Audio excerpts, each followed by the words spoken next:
दरअसल जब 2020 के अंदर लॉकडाउन लागू हुआ था तो अमरोहा वासियों को एम्बुलेंस की एक बहुत बड़ी समस्या यहाँ पर आई थी।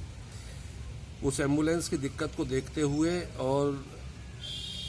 यहाँ परिवहन कार्यालय, संभागीय परिवहन कार्यालय से जो है हमारे द्वारा अमरोहा जनपद में एम्बुलेंस की उपलब्धता, यानी कि कुल कितनी एम्बुलेंस यहाँ पर पंजीकृत है उसके संदर्भ में सूचना मांगी गई थी। तो जब सूचना वहाँ से प्राप्त की गई तो संज्ञान में आया कि दो फर्में जो बहुत बड़ी फर्म हैं और जिनके पास लगभग 250 एम्बुलेंस यहाँ पर रजिस्टर्ड है, साईं एम्बुलेंस सर्विसेज और गगन त्यागी एम्बुलेंस सर्विसेज, उनके पास बहुत बड़ी संख्या में यहाँ एम्बुलेंस थी अमरोहा जनपद के अंदर। लेकिन अमरोहा जनपद वासियों को एम्बुलेंस उपलब्ध नहीं हो पा रही थी। जब इन फर्मों की खोजबीन की गई तो जो पते इनके दिए गए थे उन स्थान पर या उन पतों पर किसी प्रकार की कोई एम्बुलेंस सेवा वहाँ पर उपलब्ध नहीं थी और वो पते पूरी तरीके से फर्जी थे।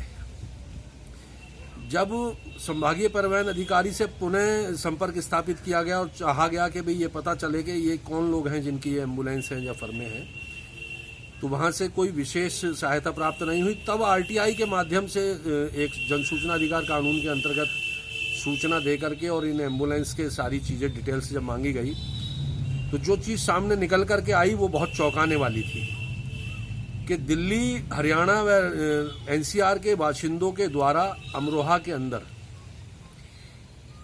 अलग अलग नामों से, इंडिविजुअल नेम से और एक दो फर्मों के पते पर लगभग 700 एम्बुलेंस यहाँ पर पंजीकृत कराई गई। और बहुत दुखद है कि इस वर्ष जब ये 2021 में कोरोना का संक्रमण फैला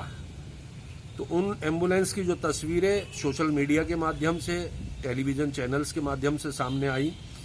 कि वो एम्बुलेंस वहाँ पर कालाबाजारी में संलिप्त थी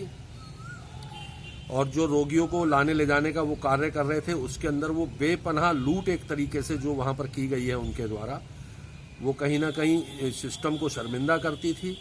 और मैं तो ये कहूँगा कि एक सुनियोजित ढंग से दिल्ली के वासियों ने उत्तर प्रदेश में आकर के उत्तर प्रदेश सरकार की छवि को खराब करने का काम किया। और यहाँ पर उसके संदर्भ में फिर एआरटीओ को हमारे द्वारा एक प्रार्थना पत्र दिया गया, जिसकी प्रति आरटीओ मुरादाबाद व ट्रांसपोर्ट कमिश्नर को लखनऊ भी हमने प्रति दी और उस पर इन एम्बुलेंस संचालकों के विरुद्ध कार्रवाई की मांग की गई कि ये फर्जी फर्मों के पते पर जो एम्बुलेंस यहाँ पर दर्ज हैं इनका पंजीयन निरस्त किया जाए और उसको संज्ञान लेते हुए एआरटीओ अमरोहा द्वारा उन फर्मों के जो पार्टनर्स हैं उनको नोटिस जारी कर दिया गया है 4 मई को, और उसमें उन्हें 1 सप्ताह के अंदर जवाब देने का समय दिया गया था। लेकिन अभी तक आज की तिथि तक कोई उसके अंदर जवाब नहीं है। और मैं धन्यवाद करना चाहूँगा खास तौर से उत्तर प्रदेश ट्रांसपोर्ट परिवहन आयुक्त का कि उन्होंने इस चीज़ को संज्ञान लिया और इसके ऊपर एक उच्च स्तरीय जांच कमेटी उन्होंने गठित करके इसके जांच कराने का काम किया है।